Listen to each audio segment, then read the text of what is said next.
Many people do not stay poor for their entire life because of one bad decision. They stay poor because their life slowly gets locked inside a loop that makes every good decision harder, every future building choice more expensive, and every attempt to start again feel like starting from a more exhausted place than before. The scariest part is that after enough time inside this loop, poverty stops feeling like a problem. It starts feeling like normal life. Welcome to Robert INB. Clear ideas for learning only, not personal financial advice. When people talk about poverty, they often rush towards simple answers. Some say it is because income is too low. Some say it is because people do not know how to manage money. Some say it is because people are lazy. Some say it is because the system is unfair. The truth is more complicated. Income matters, discipline matters, opportunity matters, environment matters, and sometimes the system around a person really does make the starting line unequal. But if we want to understand why many people work hard their entire life and still never build real wealth, we have to look deeper than they do not earn enough. Because poverty is not only the condition of having little money, poverty is a life system that makes building the future harder than normal. Imagine a person, they receive income every month. But as soon as the money arrives, rent, debt payments, transportation, food, phone bills, family obligations, and old financial problems are already waiting. The money never gets a chance to become a plan. It becomes a repair tool. After the necessary payments are made, what remains is not enough to build anything serious. Not enough for an emergency buffer, not enough for investing, not enough to buy peace of mind. Then one day, a small problem appears. The car breaks down, the phone stops working, someone in the family gets sick. Income disappears for a few days, or an unplanned expense arrives. For a person with savings, this may be annoying, but for a person with no buffer, a small problem is no longer small. It can become debt, it can become a late fee, it can become borrowing, it can become selling something. Or it can become a decision the person knows is not good, but there is no better option available at that moment. This is where the loop begins. Income arrives to repair the past. A new problem appears before there is money to build the future, and the next paycheck does not start from zero. It starts from a negative number created by the past. If this happens for 1 month, it is a difficult period. If this happens for 1 year, it is stress. But if it happens for 10 years, it starts becoming an identity. A person begins to think, this is just what life is. Money comes in, then goes out. If there is no money, endure it. If there is a problem, borrow. If a bonus comes, use it to repair the past. If income rises, it disappears into things that have been delayed for too long. This is why more income alone does not always free people from poverty. If the life system stays the same, extra income may not become wealth. It may simply make the same loop move faster. Many people have experienced this. When income was low, they thought, if I earned more, life would become easier. But when income actually increased, expenses increased too. And that is not always because of wasteful spending. Sometimes it is because things that were delayed finally need to be fixed. Broken things need replacement. Old debt needs payment. Family members need support. The body that has been pushed too hard needs rest. And sometimes people simply need to feel that life has improved a little. That is very human. But if income rises every time and obligations rise just as fast, with nothing set aside to create margin, the person remains in the same place. The same place just looks slightly better. This is the trap many people do not see. Poverty does not only mean having less money. It makes your choices more expensive. If you cannot afford a durable item, you may buy the cheap one that breaks faster. If you have no emergency savings, you may borrow under worse terms. If you have no free time because you need extra work to survive, you may not have time to build the skill that could raise your income. If you live under constant stress, your mind may not have enough energy to sit down and plan long term. People with savings can buy time. People without savings often have to sell their time to problems. And time is one of the most important resources for building wealth.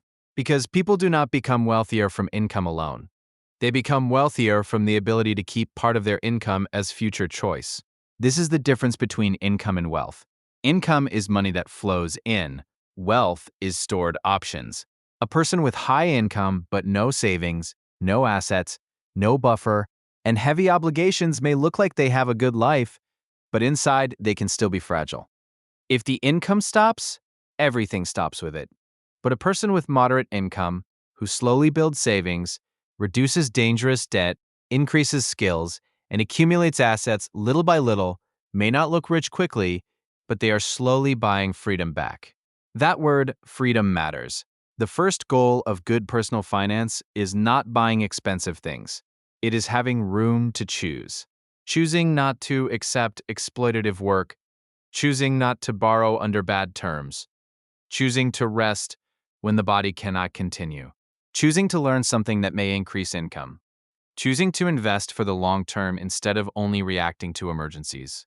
Organizations such as the CFPB frame financial well-being around security and freedom of choice, not income alone. That helps us see that poverty is not only a bank account problem, it is a life space problem. If you have no space, you are forced to think shorter, not because you are a short-term person, but because today's problem is always louder than tomorrow. A person with enough savings may face a problem and ask, what is the best option? A person with no savings may only be able to ask, what option is fast enough? Those two questions create different lives. This is where we need to stop blaming ourselves in a simplistic way. If you have made financial mistakes, responsibility still matters. But responsibility does not mean insulting yourself. If you only tell yourself, I am bad with money, your mind may stop looking for the mechanism. But if you ask, what life system keeps making me repeat this decision, then you can begin to see the fix. This is the key insight. Most people are not stuck in poverty because they do not want to be wealthy. They are stuck because every time money arrives, it is used to repair the past before it ever gets a chance to build the future. Once you truly see that, you understand why advice like just save money is incomplete. Because for some people, saving is not competing with luxury spending.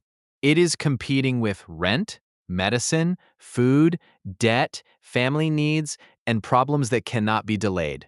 So the way out cannot be motivation alone. It has to be a system. The first system is seeing the real numbers. Not to shame yourself, but to stop letting fear tell the story instead of data. Many people avoid looking at their accounts, debts, and spending because it hurts. That is understandable, but if you cannot see the numbers, you are fighting a shadow. You may feel as if money simply disappears, when in reality it may be leaking from the same few places again and again. The second system is building the smallest possible buffer. You do not need to start with a huge amount. For someone under pressure, the first target may not be several months of expenses. The first target is a small gap between life and disaster. A small emergency buffer does not look impressive, but its value is not only the amount of money. Its value is that it stops a small problem from becoming a large debt. The Federal Reserve's household survey has used the ability to cover a $400 emergency expense as one way to understand financial fragility.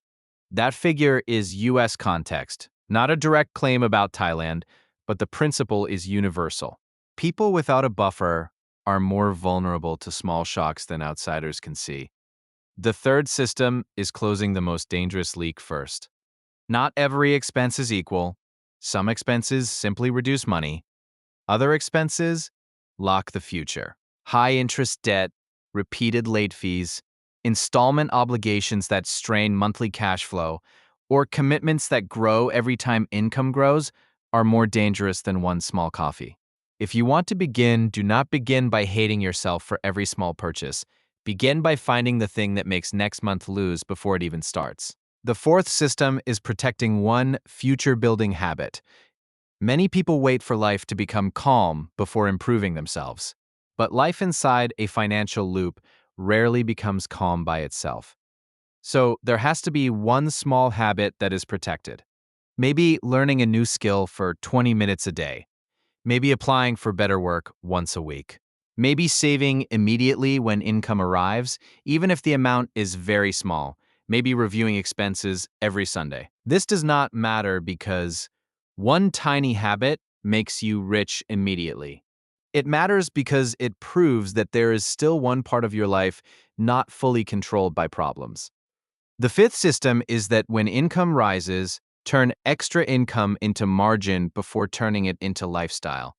This is important. If you have been tired for a long time, when income rises, you will want to spend money to feel that life is finally better. That is not wrong. But if all extra income becomes new obligation immediately, you lose the most valuable opportunity. Because the period when income rises but expenses have not yet risen is the fastest time to create margin. That margin is capital. Capital is not only investment money. Capital is emergency savings. Capital is time bought back. Capital is debt that disappears. Capital is the ability to reject bad options. Capital is enough calm to think long term. And when you have more capital, good decisions become easier. This is the opposite side of the poverty loop. In the poverty loop, a small problem creates debt. Debt consumes the next paycheck. The consumed paycheck prevents a buffer. No buffer makes the next problem larger. But in a wealth-building loop, a small buffer reduces new debt. Less new debt creates more room in the next paycheck. That room builds a larger buffer. And a larger buffer creates better choices. Life does not change in one day. But the loop can change. The last thing that must change is financial identity. If you have lived with poverty for a long time, you may start believing people like me cannot become wealthy. That sentence is dangerous because it makes every effort feel meaningless before it begins. Poverty that stays with a person for long enough does not only consume money, it consumes the imagination that the future can change. So, the first goal may not be telling yourself, I will become extremely rich. The first goal is smaller, but more real. I am the kind of person who slowly creates room in my life. Small room creates better choices. Better choices create stronger habits. Stronger habits give income and assets a better chance to grow. And when that repeats, life begins to stop looking the same. Most people do not stay poor their entire life because they never work hard. Many people work extremely hard. The problem is that their hard work flows through a broken system. Money comes in to repair the past. Time is used to put out fires. Mental energy is used to survive. And the future keeps being delayed. So the first goal is not looking rich. It is to stop living with no room at all. Start by seeing the real numbers. Build a small buffer. Close the most dangerous leak. Protect one future building habit. And when income rises, create margin before adding obligation. Wealth does not begin on the day you have everything ready.